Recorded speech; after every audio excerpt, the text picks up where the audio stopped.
ओम श्री गणेशाय नमः। राधे राधे। पुरुषोत्तम मातम। अध्याय 19वां।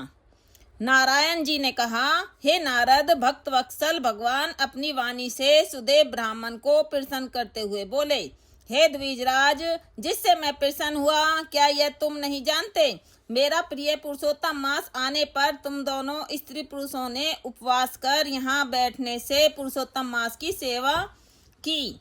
एक बार वेद में कहे गए साधनों को और दूसरी ओर पुरुषोत्तम मास के सेवन को जब ब्रह्मा जी तोलने लगे तो वेदोक्त साधन बहुत हल्के निकले और पुरुषोत्तम मास सेवन व्रत भारी हुआ।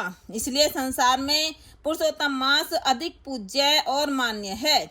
जो मनुष्य का जन्म लेकर श्री पुरुषोत्तम मास में जब तप स्नान दान आदि नहीं करते हैं वे जन्म जन्मांतर में दरिद्र होते हैं। अतः सब प्रकार से यत्न करके मेरे पुरुषोत्तम मास का सेवन करना चाहिए।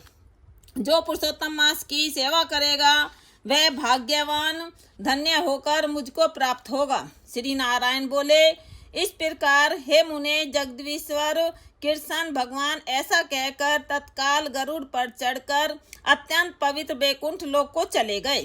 स्त्री सहित सुदेव ब्राह्मण मृत प्राय होकर फिर जीवित हो गए और सुखदेव को देखकर रात दिन अत्यंत हर्ष होते रहे और कहने लगे कि यह अत्यंत आश्चर्य की बात है कि ऐसा मास कहीं भी न देखा न सुना।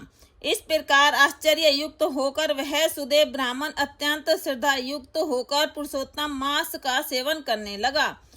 ऋषि वाल्मीकि जी कहते हैं, वही तुम राजा धीर धनवा विख्यात हुए। हे राजन, पुरुषोत्तम मास के सेवन से संपूर्ण ऋषियों के भोगने वाले हुए।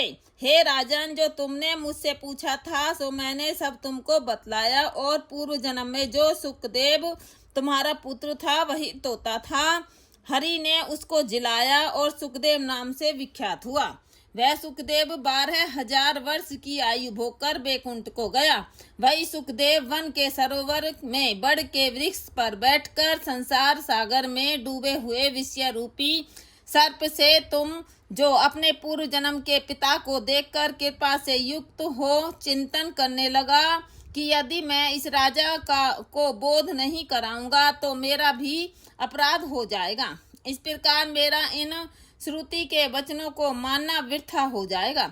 इसलिए मुझको अपने पूर्व जन्म के पिता का उपकार अवश्य करना चाहिए। ऐसा सोचकर ही उस तोते ने तुमको ज्ञान दिया।